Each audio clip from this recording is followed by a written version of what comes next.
De Popeye a las Gatúbelas, el mapa de los alias en Colombia. Delincuentes se ocultan y meten miedo con sus apodos. En ocasiones la propia policía los bautiza.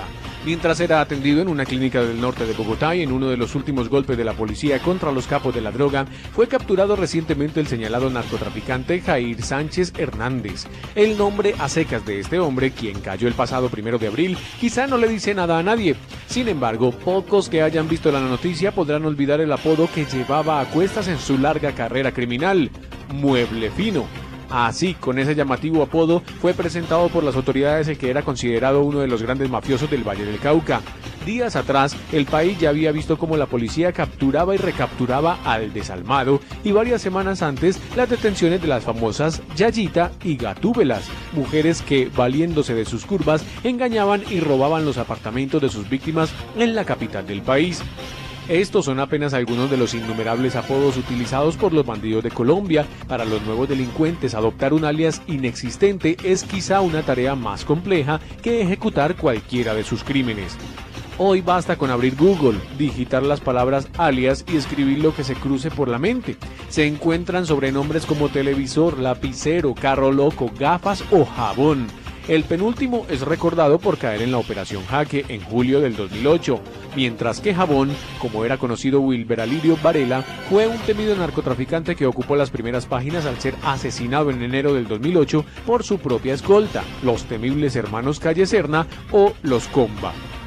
Pero en el mundo del AMPA colombiana y sus alias no solo hay objetos, ni hablar de animales, hay de todo tipo: reptiles, mamíferos, anfibios, vertebrados e invertebrados, herbívoros, carnívoros y omnívoros, como se quiera. Para la muestra, Jorge Iván Laverde Zapata, el Iguano, un excomandante paramilitar jefe del Frente Fronteras de las AUC, que confesó haber ordenado más de 4.000 asesinatos y uno de los primeros condenados bajo la figura de Justicia y Paz.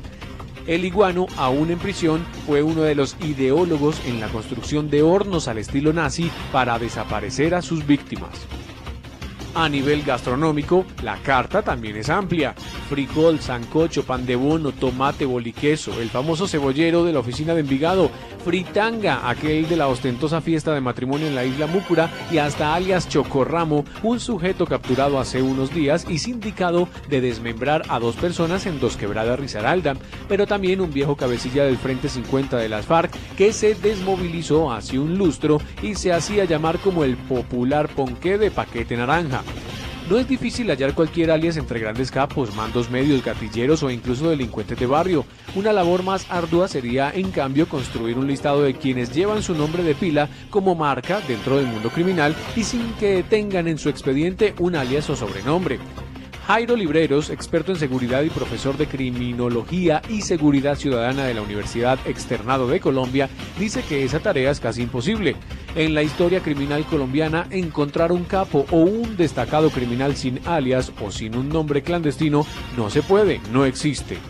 Libreros, antes de hablar de los alias, hace una distinción.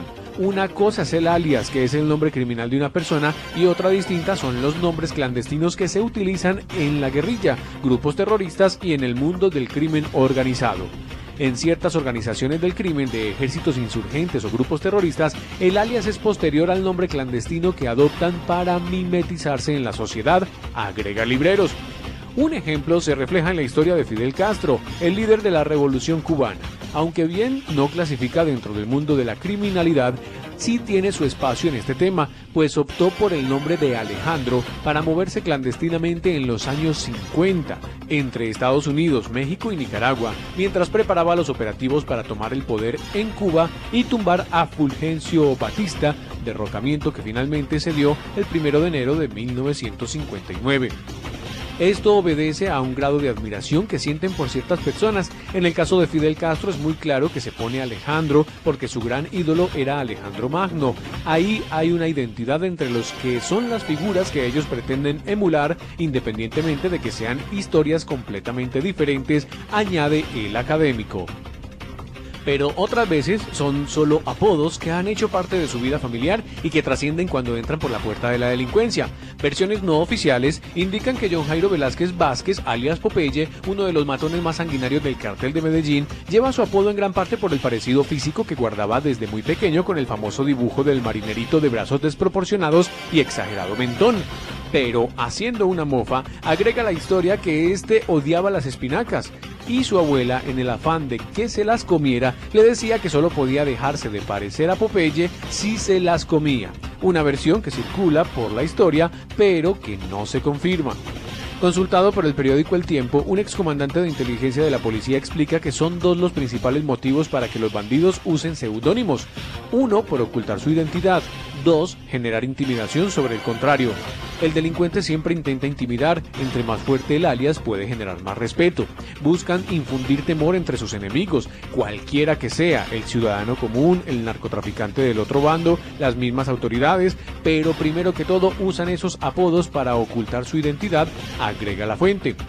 Pero hay un aspecto más allá de querer enviar un mensaje que intimide. Para libreros, los delincuentes adoptan un alias con el fin de reivindicar su nombre y tener así una majestad mucho más fuerte. Buscan ser reivindicados con un alias que les permita mantener su doble personalidad. Es muy psicológico, les gusta que les reivindiquen su vida oscura mediante el nombre que ellos mismos adoptan. El planteamiento de estos dos expertos cabe cuando los alias aparentemente infunden miedo y respeto, como el patrón, un término que trascendió en la historia propia del jefe del cartel de Medellín, Pablo Escobar, pero tambalea cuando se oyen remoquetes inverosímiles como los que un delincuente se haga llamar Niño Dios, un alias utilizado en más de una ocasión, o Buche de Agua, un exmiembro del Frente 48 de las FARC capturado por las autoridades. Al decir verdad, alias como estos dan más risa que otra cosa. Aunque la historia criminal dicta que son los propios bandidos los que escogen sus temibles sobrenombres, el tema ha evolucionado hasta el punto que ahora son las mismas autoridades las que en ocasiones bautizan a los delincuentes o a las bandas. El excomandante de inteligencia de la policía, consultado por este medio, explica que hay grupos especializados en ciertos delitos que normalmente se autodenominan, pero en algunos casos, por no delatarse, buscan el anonimato.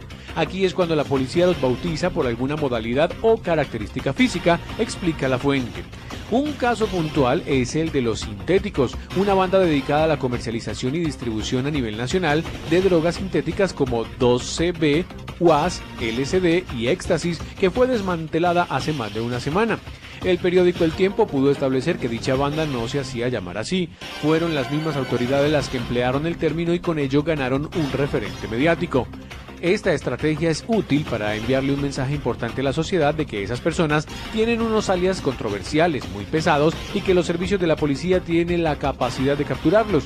El uso mediático del alias es un fenómeno moderno en Colombia, adjudicado por la policía a ciertos delincuentes, téngalos o no, para generar mayor impacto y mantener la recordación en la sociedad civil de las buenas ejecutorias de las autoridades, dice Libreros.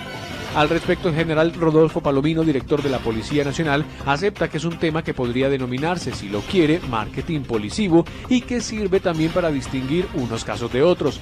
Se trata de identificar un parecido del criminal con algo, como el caso de las Yayitas, afirma Palomino, al referirse a la banda liderada por Andrea Joana Torres, una mujer que aprovechaba su atractivo físico para robar en apartamentos.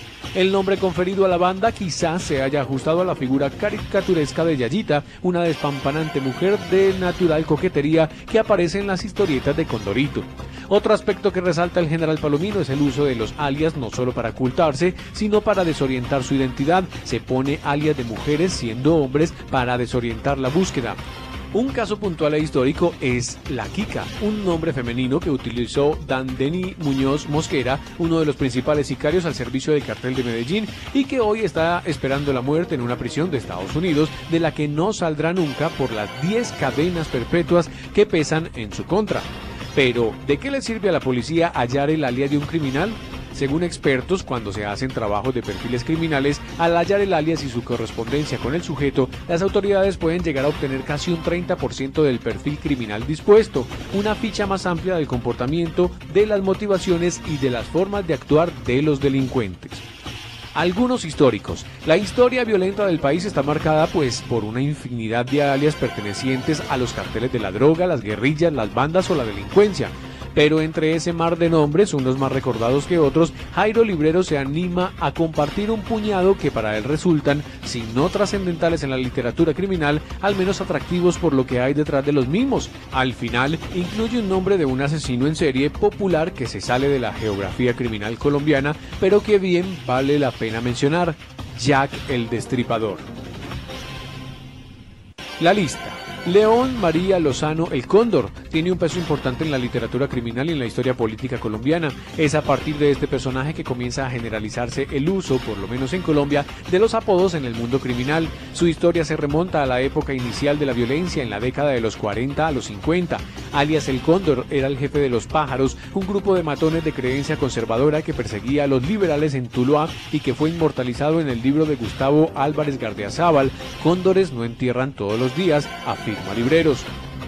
Otro, Gilberto Rodríguez Orejuela, el ajedrecista. Durante años tuvo una obsesión muy fuerte de por qué a Gilberto Rodríguez le decían el ajedrecista, quien junto con su hermano Miguel, alias el Señor, encabezaron el cartel de Cali. Su apodo se debe a la manera de pensar estratégica para poder poner en jaque no solo a las autoridades, sino también a la sociedad civil vallecaucana. Carlos Mario Alzate Urquijo, el Arete, hacía parte de la estructura sicarial del cartel de Medellín de Pablo Escobar. Este tiene un trasfondo muy importante. Lo que quería dar a entender con su alias era que poseía la habilidad de mimetizarse en entornos sociales muy importantes y que su capacidad para escuchar las conversaciones de los demás sin ser identificado era similar a la posición de un arete. Escuchando todo lo que ocurría de una manera discreta y sin levantar sospechas, obtenía la mejor información. Pedro Antonio Marín o Manuel Marulanda Vélez, alias Tiro Fijo. Este alias se debe a su destreza, un ejemplo de cómo las habilidades de un hombre terminan caracterizándolo. Tenía una capacidad de disparo importante y por eso sus pares le pusieron Tiro Fijo y él terminó por adoptarlo de la mejor manera. No solamente creó una organización guerrillera, sino que de la mano de otro hombre con un alias impactante, el Mono Jojoy, erigieron una organización muy fuerte. Jack el Destripador. En la literatura criminal, los alias que adoptan los asesinos en serie son vitales. Por ejemplo, cuando se usó el concepto de Jack el Destripador, si bien estaba claro que mutilaba a sus víctimas, se encontraron documentos firmados con ese alias y era el mensaje que él buscaba reivindicar.